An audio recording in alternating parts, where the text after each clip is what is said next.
All right, team, welcome to yet another episode of FDL Presents the Zach Rocheleau Podcast. And today's guest is Carter Good. So you guys might know him from Instagram for his amazing value-packed infographics, and he's exploded. But you guys need to know him from this episode because there's so much value that he provides. Carter has had an amazing transformation. He's lost so much weight, and now he's helping so many others lose life-changing amounts of weight as well. And in this podcast, you're gonna learn so many of these strategies that Carter and I use to coach our clients to help lose tons of weight. And I'm telling you, these are amazing tactics that you can just apply and they just work. And so if you're a personal trainer, or if you're somebody who does want to lose a significant amount of weight, I'm not going to tell you all the things. We talk about so many tactics. It's unbelievable. And you're going to learn so many of them. So if you're either of those two, this episode is going to be for you. And before we begin, please go to iTunes and please give the podcast a 5-star review. It helps us so much. iTunes just looks at us like we're just amazing when we get these 5-star reviews. So if you're listening to this and you do give it a 5-star review, I want to thank you. Yeah, I rhymed. It's all good though. And so once the podcast is done, please let us know in the comments below, what was your key takeaway from this podcast? And don't be afraid to shoot me a DM on Instagram, letting me know that you actually listen to the podcast, and I will start a conversation with you because I value the heck out of you listening and taking your time out of your day to consume this content, because it's this, at the end of the day, I provide this for you guys. So feel free to screenshot it, send it to me, just let me know that you're listening, and because it means the world to me. So before we begin, I also want to thank my sponsors, One Bars, Enlightened, and Protein Cookie Company. Let's get the interview started. All right, I want to welcome everybody to yet another episode of FDL Presents the Zach Rocheleau Podcast, and I have a very special guest. You guys might know him from Instagram. His name is Carter Good, and he is, more importantly, a damn good dude and a very good friend of mine. So I just want to say thank you so much for coming on, Carter. Absolutely, man. Thanks for having me on. Absolutely. And it's a funny thing how we live in a world where instead of us having resumes, we actually have Instagram accounts now, which is it's super fascinating. So if anybody asks me, they say, "What do you do? Do you have a business card? Do you have a resume?" And I'm like, "No, like you can look at my Instagram page or my website." And it's a different world than most people have grown up in. And when people send me their resumes now, it's kind of weird to look at that. I'd much rather look at actually their social media profile, because that's more of what's telling me what they're actually doing and what they prioritize. So if somebody were to have never met Carter Good before, never stumbled across your profile, never stumbled across you at all, and they just saw your account, what is the one thing that they would take away? Why would I follow Carter Good?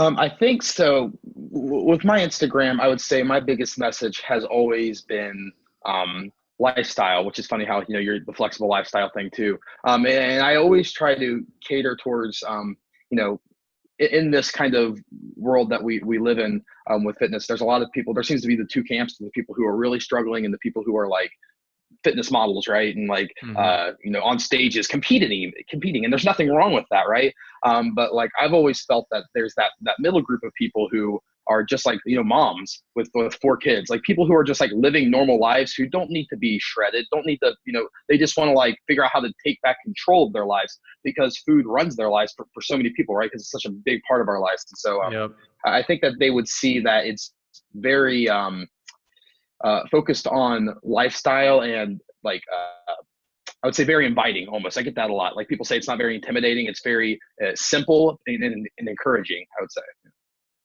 Epic. Yeah. So if you guys don't know, I don't know how you guys are not following Carter, but Carter is known for his easily digestible content. So it started with a lot of graphics, and now it's moving on to more graphics and quotes and really good material that you literally have a key takeaway from reading for 10 to 15 seconds. And it gets you moving in the right direction. And it's a super valuable profile in the sense of like, I get a lot of value from it. And I like to point a lot of people his way, because it's something that it makes it seem not so daunting. when in reality, nutrition isn't really that daunting. It's just we have so many people telling us to go in so many different directions, and we don't know who to believe. And I think that Carter and I both share this idea that we're not trying to tell you where to go. We're just trying to give you all the variables that you need to focus on, the ones that are the most important, give you tools to be able to make the decision, but then be able to encourage you to make the decision for your personal life. And Exactly. yeah, I mean, and that's what it's all about. And that's why I love to have interviews like this, because it's super cool. We both share the same why. We just want to help people build something that's perfect for them. Absolutely. Yeah, Absolutely. it's super cool. So with your account is the fact that it's very graphic based. It's very you've grown so much because you hammered on something that people wanted more of. Hmm. What is something that if you didn't look at, if I was like, for example, if I was hanging out with Carter and I had no idea about your Instagram profile or anything like that, what is something that you wish people knew more about? Like what is a question that people you wish like you could talk about more on your Instagram page? I think I would, and it's actually something I've been talking more about recently, like with sharing more about myself. I would like to talk more about like self love and self acceptance because, and I've been pushing more towards this, especially recently. Um, and being a guy who sort of has struggled with self love and confidence in certain areas, right? Because not all confidence is shown outwardly, right? Like, there's a lot of things I've dealt with, and something that even to this day I deal with a lot.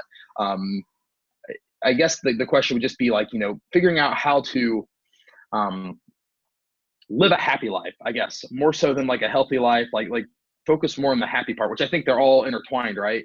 But definitely reaching out and just learning more about just how to find yourself in your day-to-day life, and find that Absolutely. happiness. Oh, it's unbelievable. I gave a keynote the other day to who John Romanello Yeah, is, right? yeah, So yeah. like he had me come in and speak at his mastermind event, and one thing we were talking about, so like Amanda Bucci presented before me, and she talked about like Instagram, and I was going to talk about Instagram as well. So she covered so much of the tactics, and like obviously me and her share a lot of these tactics. Hmm. And after she got done, I went up there and my talk was more on like building a niche on Instagram, like really hammering on and building a loyal tribe that just like loves the Hmm. heck out of you. And one thing that has to happen is before anybody makes a change, they have to love themselves. You can give them all the tactics in the world, but if they are not telling themselves a story to where they are some type of superhero, or they just really appreciate where they are right now and where they're going to go, and they know that things aren't going to be great, it's not always going to be perfect, but they're always going to know that their self-worth is never determined by how well or their diet goes or Yeah. how much weight they lose or all of this. It's not, they just need to know that. And it's cool. Like, and one thing I talked about is no matter what happens, if something doesn't go right, it's obviously something that you need to learn from. And I guarantee so many other people have gone through that same thing. So then you can relate to them and then you can help them solve that problem. Exactly. I couldn't agree more. And that's one reason why, with infographics, they're great, right? It's sort of like apply the information. But the reason I've been doing this more is actually Amanda Bucci is a big reason for it. Just kind of watching what she's been doing is that I know how important it is to be in the right headspace first, right? And it's so much, it's one of those things where it's like so much easier said than done. But it's so cool. Like whenever you can like internalize the fact that you have the choice to be whatever you want to be right now, and you can become that in your head, not only do you feel better from doing that, but it's funny how, you know, things kind of start to move that way, right? Or even It's if things aren't unreal. happening, it's even if things aren't happening, it's you're noticing them more, right? Like, because I think a lot of times good things are happening, but people dwell on the bad things, right? But I think once you start to say, like, I am happy and I am healthy, and these things I'm doing are making me better, you start to see, like, oh, what, like, I don't know, it's just a more positive experience overall, and I think that it helps move you to that next level. It kind of breaks that whatever that mental shackle is that's kind of keeping you from getting to that next level. Absolutely. It's unbelievable. They act as like blinders. That limiting belief literally blinds you from the truth and the story that you should be telling the world. It's unbelievable. Yeah, Like what people ask me, they're like, "Well, why are you so happy and positive all the time?" I'm like, "Well, what's my alternative? Like, exactly. Yeah. well, be negative and not like it's just it's amazing what happens." And I know you can see this, like what happens when your mindset shifts from everything as either good or bad. You see things more as good or a learning experience. Yeah, Like, yeah. Like I literally just shared that yesterday in a post. But that's so true. That's like one of the truest things that you can like say about things because that's like life, right? Life is just full of that. that's it. And then we look back, and then we look back on all the things that happened in our lives. And Yeah, I'm going to actually have you cover in a little bit, like your transformation on everything that that's happened in your life. But like, you think of all the things that happened in your life, and at that moment, they were like the worst thing that ever happened to you, like literally. yeah, But now, when you look back on them, you're like, wow, those are probably the most important things that ever happened to me, and they've shaped the world the way I see the world today. And it's like we have this moment, and I'm actually, it's going to segue into my next question, is we have these moments in our lives, like it's either we can take them and run with them and be better from them, or we can just hide and just say that we're a victim. And so I want to say, I wanted to actually go back to whenever you were early on, or what kind of cover your story about how you got into the fitness industry, but also I want you to kind of segue that into one moment in your life that seemed like the worst moment of your life. Literally that moment where you're just like, this is make or break. yeah. And you used it as motivation to send you in the right direction. For sure. Yeah. Do you think more focused on like my fitness business side of things, like with growing I that would side say of it, or do you more mean fitness as a whole? as a whole. I would say like when Okay. you literally started making that change, like as a whole, because most people listening to this are people that just want to improve the quality of their lives, and not as much in business, and that's going to be, as the podcast evolves, it will move more into that. Yeah. But I would say definitely more on the Yeah. actual transformation For of your sure. life. Yeah, for sure. Yeah, and see, and mine's kind of different in that I feel like a lot of times people, whenever they start to make a change to their health. So, like obviously, like if anyone's listening to this, like at one point I was 300 plus pounds, right, and it was sort of at my heaviest point in my life, and I think that at that point, whenever somebody makes a transformation, that's really when maybe they start to improve all those other areas. But what's interesting for me is I was losing weight. Like whenever I started losing weight, I was not healthier mentally. I was worse, right? Like I got addicted to this thing where I kind of have an addictive personality in general. But like I was like, I'm losing this weight, and it was all for external reasons, right? Which is normal in the beginning. That's how most people get into it, anyways. But mine was just worse, I think, than usual. Where all I cared about was my physical appearance, like how people were perceiving me, and all this, and that drove me. And I was like, I was, I guess, psychotic enough. Like I was one of those people that could like literally work out every single day and like barely eat anything. And like I never went to social events. I never hung out with friends. I lost a lot of friends through it, right? Through losing weight. And I was successful with physically losing weight.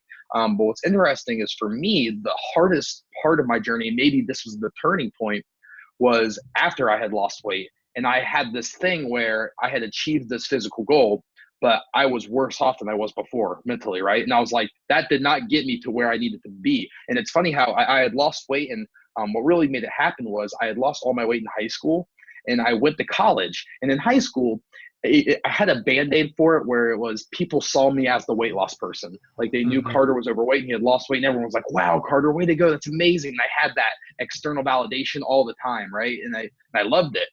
Then I went to college. No one in college knew Carter, the Carter as this heavy guy. They just saw Carter, this kid who's in college now. And I felt like I didn't have my identity anymore, right? Like I was Yeah. like, who am I then with this? And I can remember like the turning point for me was I was in my apartment alone, or in my dorm room alone, right? I had never met any friends. This is like 3 months in the semester, never went out. And I was on the phone with my mom, like crying, right? Because I was like, so like, I wouldn't say I was depressed, but I was like teetering on that line of like not knowing what to do, not knowing like what I wanted to do with my life or who I was, or I didn't have any friends. I felt like I didn't know what to do. And um, it's interesting that like in that moment, like, there's a lot of things my mom said at that time, but like one thing she said to me that has always stuck with me is like, you have control, like right now in your life, like at your age, like you can choose to do what you want to do. Like, and I think at the time I felt like straining myself, but I felt like I also wasn't able to, I don't know, like enjoy myself, right? Like, because like, unless I was the perfectly fit person or whatever, I couldn't enjoy my life. And she kind of said like, you can be happy right now and keep doing that fitness stuff. And for some reason, even though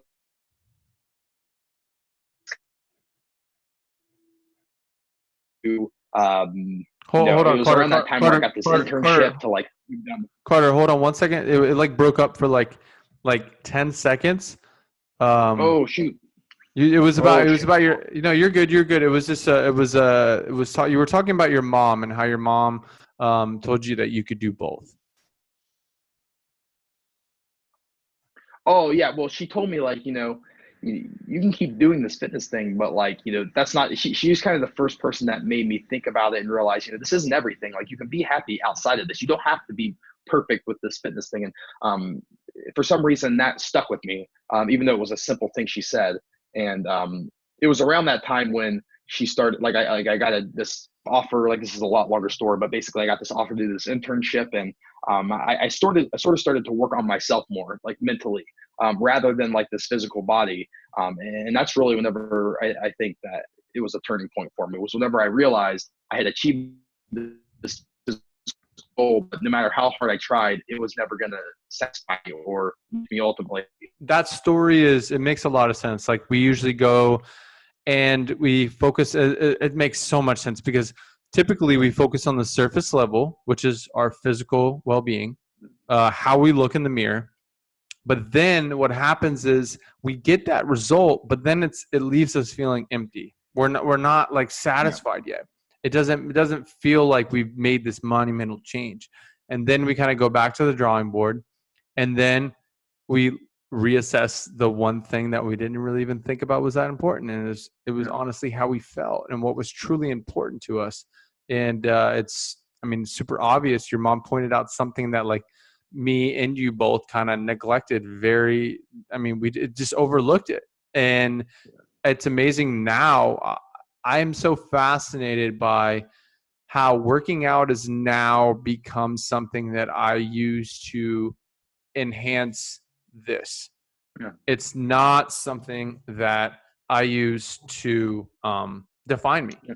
Actually, I work out as little as I possibly can in order to keep this as free as possible. Yeah. And the moment I stop putting so much pressure on myself to work out as much, and the more I realize, like, and this is going to sound like not very like, it's going to sound, I don't know how it's going to sound. It comes back to like, so I'm fascinated how like with our brains, it actually, the amount of work that we put in and the more we challenge ourselves, the more we'll get out, and how limitless it really is. But with putting on muscle and all this kind of stuff, like, you can just go take steroids. Like, to be completely honest, like, you can take the easy way out. But with our brains, it's like, there's not really that. I mean, not that I know of. There probably will be something limitless, but right now, I believe that's the one thing that separates me and you. Our creativity is the variable, and us spending way too much time in the gym doesn't allow us and give us the perspective or the opportunity to truly make a big impact in the world. Exactly. Yeah, I totally agree. And it's one of those things where being where you're at now, having gone from one extreme to the other, you can see it, right? And one of my challenges now is, and I see this even with your content, is trying to, because the thing is like, people who like, even with fitness, just for example, like fitness is, people who are getting into it are usually getting into it for a vanity reason, right? And that's just the way it is. Like, it's not motivating for something, because most people, they're overweight and they want to lose weight or whatever that reason is, right? That's why they're first getting into it. And it's not motivating to say, right now you're building lifelong habits that are going to help you 10 years from now do this. Like, they're not thinking about that. They're thinking about how quickly can I get into this size dress, or can I get that 6-pack abs, right? And it's one of those things where you have to meet people where they're at. right? Like you can't, like what we're talking about right now, like no one's going to want to hear that because they're going to hear it and then they're going to see the 28-day detox and they're like, well, that's going to get me the results I want, right? Yep. And so it's a balance of, right now at least, it's figuring out, how can you meet people where they're at, like help them move closer to their physical goal. But while they're doing it, like something I always say is weight loss is simple, right? Like what you have to do is very simple. The problem is it's just not easy. And how you apply it really matters, more so than just getting results, but how those results affect you for the rest of your life. Absolutely. Well, it's giving people what they want before you give them what they need. Exactly. Yeah, exactly. Yeah. I mean, it's one of those things you just sprinkle in what they need, but you focus. So it's funny. Like when people ask, like, how do you build a big Instagram following? Well, first you solve a problem that not many people are doing. That, I mean, you're unique, but then as it starts to build, you start narrow and deep, but then you can go wider over time. Yeah. And that's why you're able to start talking about all the mindset type things now and self-love, because you've built that rapport with all your followers to where they want to hear about something different. But so many people want to jump onto all these different things so early on, so then they don't really have that trust. People don't really know what they're about. And then when they try and go wider, it just doesn't make sense. People are like, well, all right, yeah, whatever. You haven't created that emotional. It's the art of reciprocation. Like you've given so much that people are like, okay, I want to hear this thing that I don't really necessarily follow him for, but because I trust Carter, I'm actually going to listen to it.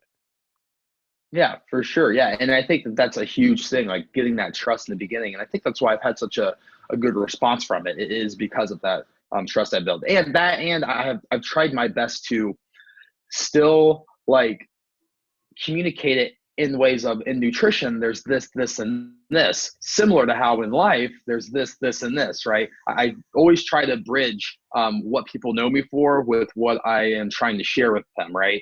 And I think that doing that really helps with using analogy and things that they already know to work. Yeah, because everything, I mean, honestly, everything's the same, right? Like everything, you can always make the connection because everything in life is so connected already that you can always find connections to make. And so absolutely. So if you were to give 3 tips to somebody who is, let's say, 300 pounds, they are overweight and they've tried a few diets, but they lost weight, but then they put it back on.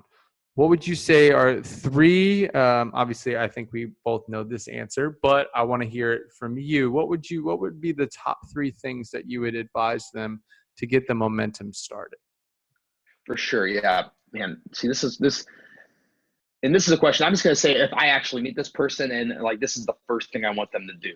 So Absolutely. from an actionable standpoint, something that I think is invaluable in fitness, but also I think now in life with the environment that we live in, and you probably agree with this, is to go one layer deeper with your nutrition knowledge. Not like you don't have to know what vitamin A does to your liver whenever it's in the like what you don't have to know about like gluconeogenesis. You don't know about that. Just learn about like what's in the food that you're eating, right? Just understand the basic composition of what calories are, what energy is, and why your body stores fat and loses fat and all that. Know what macronutrients are. Just kind of understand what each one does roughly or basically, right? And through doing that, also, I guess this is sort of the same tip.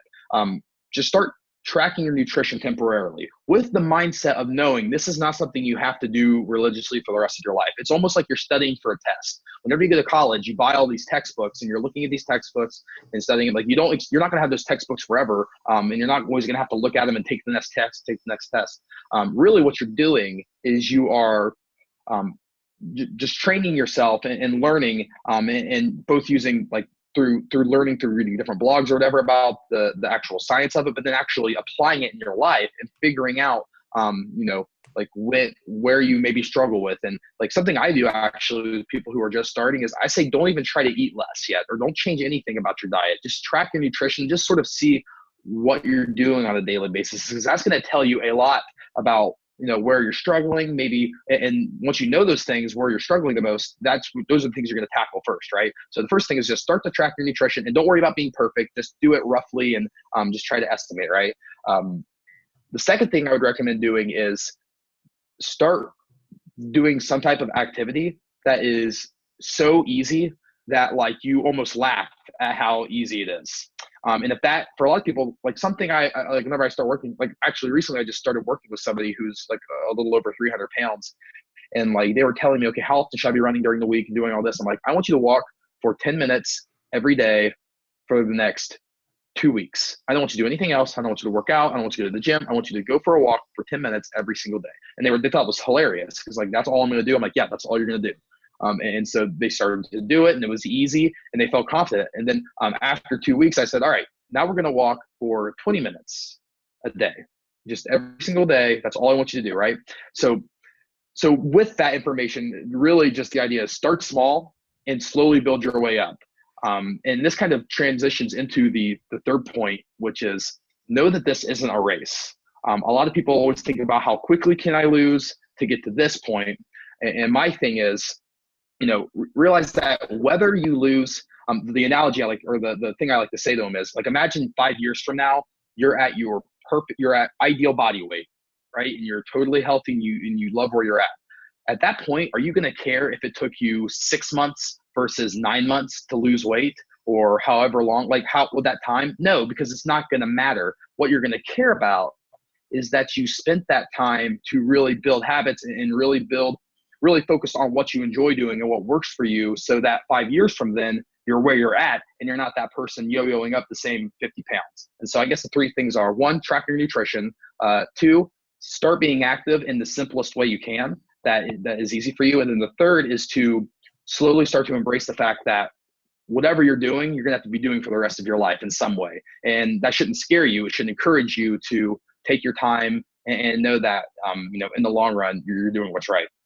I love it. So you literally like, you're taking the words out of my mouth, because like it's funny how like in the fitness industry, everybody wants to go all or nothing, and they don't understand the psychological things that are going on, in the sense of like what a quick win does so early on is unbelievable for sustainability.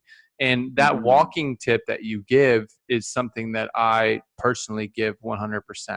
And anytime that I have somebody that's, especially with somebody that's so overweight, that's overweight, the maximum, the amount of benefit they're going to get from their nutrition is unbelievable if they can just, and we want to limit the amount of distractions that they have that will take them away from the time they can focus on maximizing their education with their nutrition. Or very early on, because when things start to get tough, life starts to get busy, you want them to have their nutrition down and understanding all of that learning curve in the beginning is tough. And if they can win by walking every single day, and it's funny, so like if you give them the minimum effective dose that is easy, I guarantee every single one of them we're walking 20 to 30 minutes instead of the 10 that you gave them, because they thought that they could do it. And it's fascinating. It's like that old adage, like, especially when you get somebody to track in the beginning, especially would you do it with the end mind and goal. So like if they go into tracking with the idea that they aren't going to track anymore, you get them in the mindset of, okay, what do I need to know in order to not have to track anymore? And so they're so much more mindful when they look, and they're aware of like, what does that serving size look like when it's on the scale, when it says that? Oh, okay. That makes sense. And so it's funny, like I teach this game called the eyeballing game. And so when you first start out, if their goal is, I never want to track ever again, I'm like, okay, you got to play this game. So what it is they put a bowl on top of their scale. They zero it out. They take the bowl off of the scale, because it's still tracking what would be going into the bowl. And I say, you pour in a serving size, or take a serving size. And so they take a serving size, they put it in the bowl. And I said, what? And then they guess how big that serving size is. And they put the bowl back on there. And if they're within 10%, almost all of the time, they're winning. they're getting better. Yeah. They're been better and better and better. That's fun. And so That's over a time, genius idea. yeah, it's cool. And so they do that. And I tell them, I said, even if you're not even going to eat peanut butter, even if you're not going to eat all these things, Mm-hmm. I want you to see how hard it is and how important it is to track. Because when they see that, they're like, whoa, like I thought this was 1 serving and this was 3. That's a lot. Exactly. Okay, that's going to lead to me gaining a lot of weight because of that. Yeah. And it's been an invaluable tool because it gets them to buy in so early on. And it's like teaching, it's like give a man a fish, he eats for a day, teach a man a fish, he eats for a life. Absolutely. Concept. It's I use go ahead. Yeah, sorry. I was gonna say I do something very similar with my clients where like one thing we do is like I'll have them go out to eat. Like I'll say, I want you to go out to eat with whoever, and I just want you to quickly just take a picture of your food and just like just for this once, and then I have them estimate it, right? And then they'll tell me, okay, here's what I like took a picture of, here's what I estimate, and I say, okay, why did you say those things? And it's almost like the most important part, like yeah. And then I go at them and I say, okay, well, here's what in this situation, here's why that might have not been like this, or this is what you did really well here. You know, it's very similar in that it's making them do it and or having them, you know, apply themselves and maybe even mess up, right? Which is fine. But like, you know, physically estimate whatever it is and then go back and figure out, okay, why was that estimate maybe a little bit off? Why was that one on point, right? And then they can, you know, that's how you learn is from, it kind of goes back to there's good things and there's bad things. So if they estimate good job, you estimated correctly. If they estimated incorrectly, that's not a bad thing. That means you just learned one way how not to estimate. You learned that you're under when you're estimating that food, and now you know in the future not to do that, or you know what I'm saying? You know that you made that, if you fixed that. It's all a learning experience. It's super cool. So everybody listening, like this is super tactical stuff. Like this is something if you're a coach, you can apply with your actual clients. Yeah. And also this is something that if you're early on, just know that like there's a learning experience. Like, and it's I gave a keynote when I actually talked about this twice. So I gave a keynote at the LA Fit Expo, and then I gave one at Wadapalooza in Miami, which is like a humongous CrossFit competition. And one thing that I talked about is like people ask me like, what is your difference between healthy and unhealthy? I said, first off, like there's no such thing or good or bad foods. I just believe that some foods help us use our hunger as a gauge better than others. So for example, if I eat a food that is quote unquote healthy, I can rely on my hunger cues a lot better to let me know if I'm hungry or not. But we live in a society where we're packing ungodly amounts of calories in something so small, and our hunger cannot be the gauge. And that's why we're able to overconsume so many calories, because that's what's happening.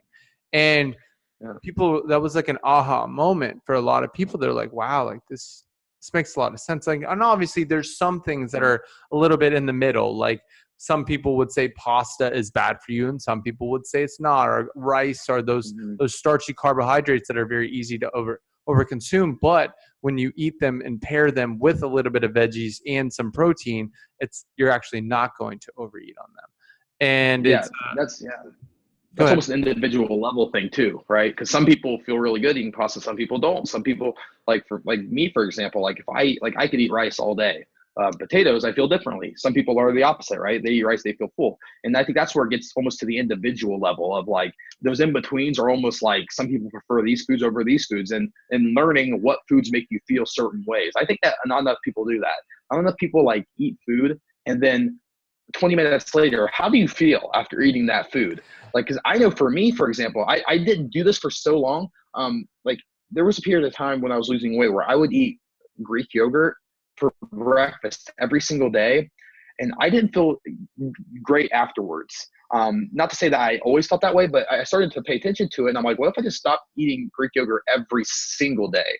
And like I noticed that I actually feel better when I'm not, like I think that I actually have like a little bit of a dairy intolerance, just like a small one. So if I'm eating dairy every single day for 3 meals a day, I'm gonna have an issue, right?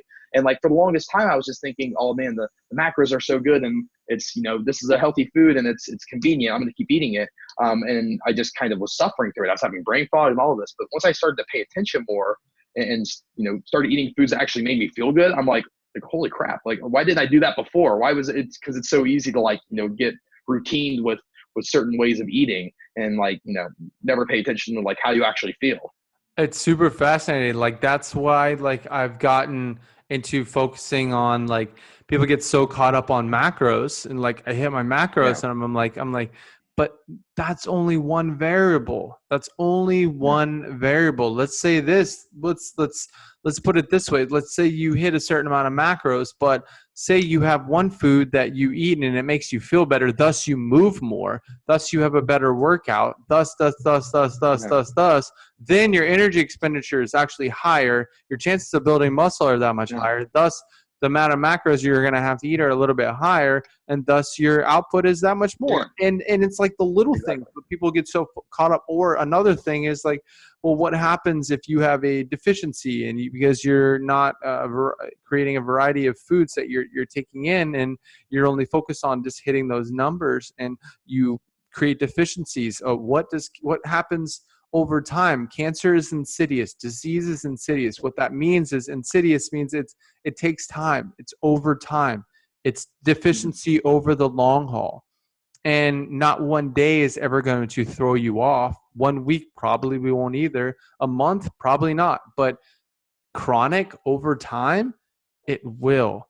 And that's what I want people to really understand is like, people see like my page and my recipes, and it's moving more towards like people are understanding what I'm about. But I got a lot of I got one like big backlash from somebody I knew was going to have a backlash. But talking about, I believe there is a difference between flexible dieting and if it fits your macros in the eyes of people who are very early on in their journey. For me and you, we understand that flexible dieting and if it fits your macros are the same thing. They're exactly the same thing.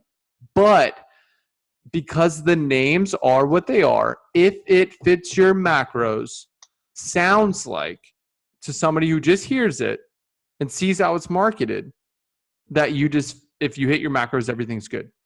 But whenever I hear flexible dieting, everything is in there. When I eat my food, how much of my food I eat, my macros, my meal timing, everything, my micronutrients, everything can be encompassed in that.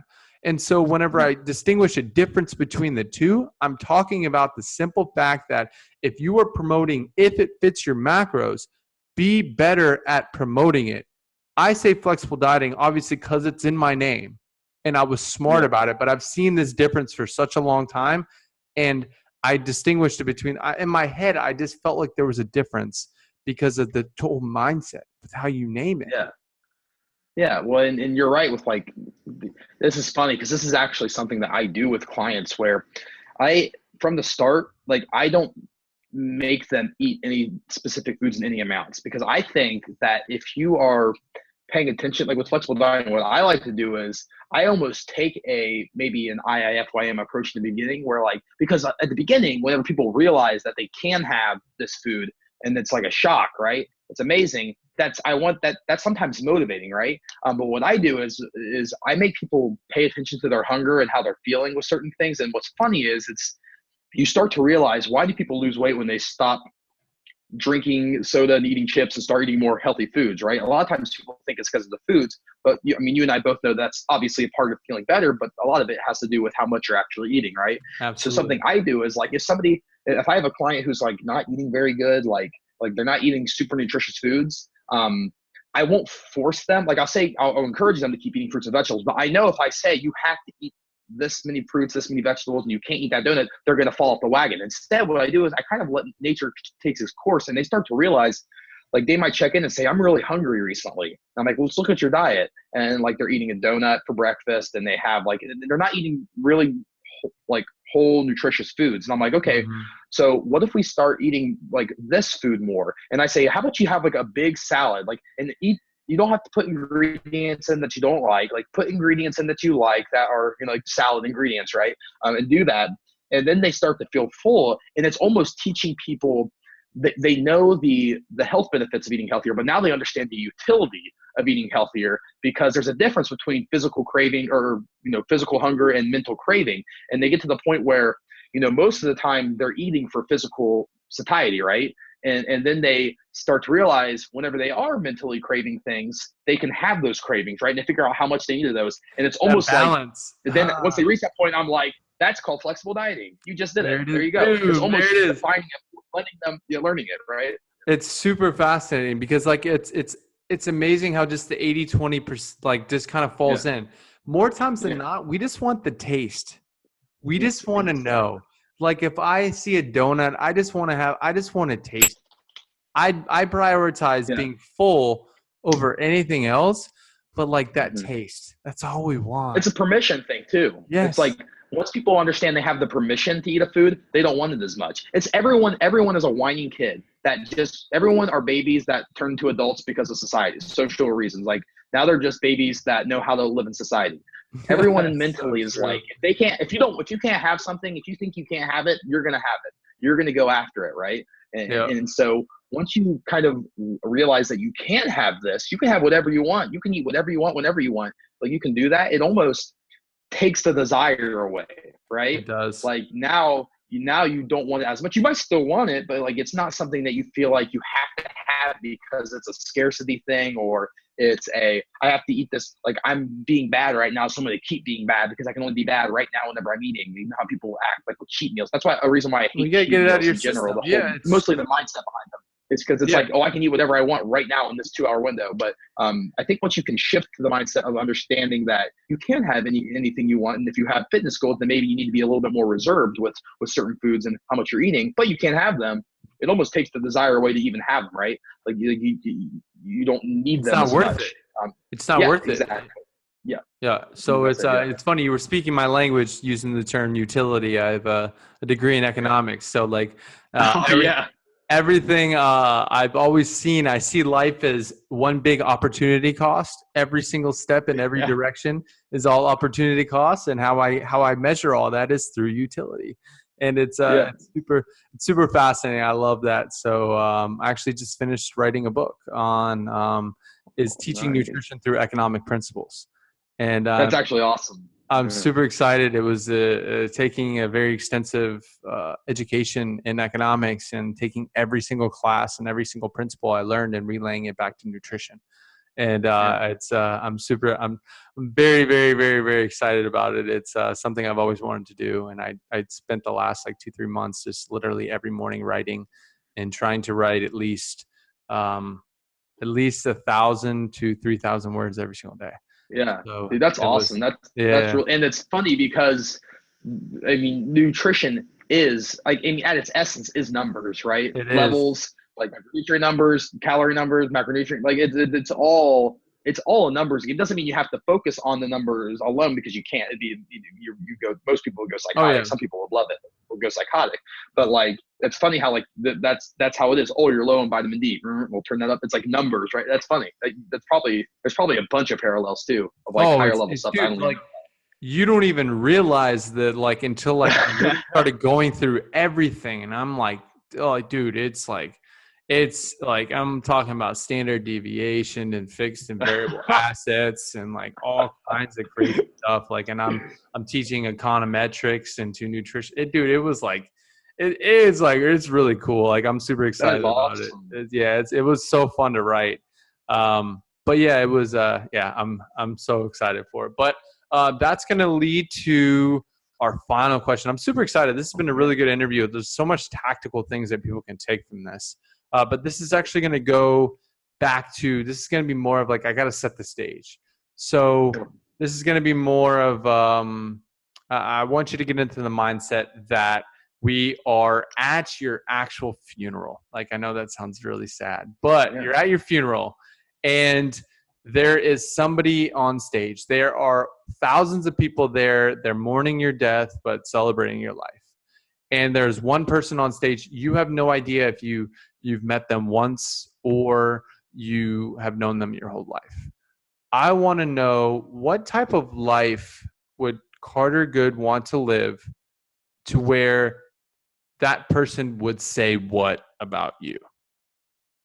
For sure. This is actually a good question to ask at this period of my life because I've started incorporating something where, so I'll quickly say what I would want them to say. I would want them to say that um, the one thing that always like was shown, like that always like came through with Carter, no matter what, if it was fitness, if it was just general life advice, if it was helping me when my car was on the road, like he was always just sickeningly positive, or just like positive about everything, always looking at life as this thing where there are always these negatives, but there's always a positive spin on every little thing. And the reason that's so important to me, and you talked about it earlier, in that there's no reason to be negative because it's not going to accomplish anything, right? I am by nature a very pessimistic person. Like I know I am. I always see the negatives in things. And I know that like in that way, that's whenever my life has like in the past started to like, okay, it's like less good, right? Or whatever, but bad things were happening, at least mentally. And like now my approach has been almost this thing. One of my friends, Mike Vacanti, talks about this. It's called offense, right? Like always just doing that one thing that's going to make someone's day better. Even if it means like I'm standing in line and I'm not 100% sure what I want to order, but the person behind me is there. I'm gonna say, hey, go ahead and get in front of me, order this. Or the smallest action, right? Every day, just choosing to be that makes that positive action in somebody else's life that may not even have that big of an impact on me. Like it didn't take that much for me to do it, but just knowing that that could have a huge person's life, right? Like you don't know ever what's going to happen. And so I would say that whatever the situation was, Carter always looked at the bright side or always tried to move people in the positive direction. Absolutely. You got the momentum going. So like, I'm so Yeah. fascinated. Like my dad, and that's cool. Like my dad always said to me, he was like, he would do something. He's like, oh, that's my good deed for the day. And it was just like a funny thing that he would do all the time. We'd do something and he's like, hey, there it is right there. We can be mean all day now. And it was just funny though, because anytime we check out at a grocery store, anything like that, he would always make this conversation with like the person checking us out. And like, they would always smile and like we would leave and you could tell that the way they greeted us and then they greeted the next person was so much better because you actually impacted them. So you have no idea what that momentum. It's a butterfly effect. Yeah. So that's awesome. I mean, it makes a lot of sense. It makes so much sense with what the content that you're putting out and the kind of person you are in the interview that we've had today. So I just want to take this time, Carter, and say, I appreciate you. It's been cool these last, I would say half a year since I really have met you and we've talked more. You're a good dude. You're a very inspirational guy. And I believe that we are both on the right track to truly living a great life that is a servant leader, like to where we're focused more on how good can we bring this world rather than anything else. Absolutely, man. You couldn't have said it any better than that. Well, I appreciate it. Thank you so much. And so yet another epic interview in the bags. I want to thank everybody for listening. Seriously, this is cool. I'm super excited for this podcast and I'm super excited for you guys to listen to this. So thank you, Carter. Thanks again. Super tactical. Take all this stuff, run with it, guys. Just remember that life is what you make it. Life is all about perspective. If you walk out that door every single morning, or you get out of the bed every single morning, like this is the best day of my life, I guarantee you're going to go way further than you could have ever imagined. So thank you so much for listening, guys. Thank you, Carter. God bless. And we'll see you guys in the next interview. Thanks, Carter. Awesome, man. Thank you.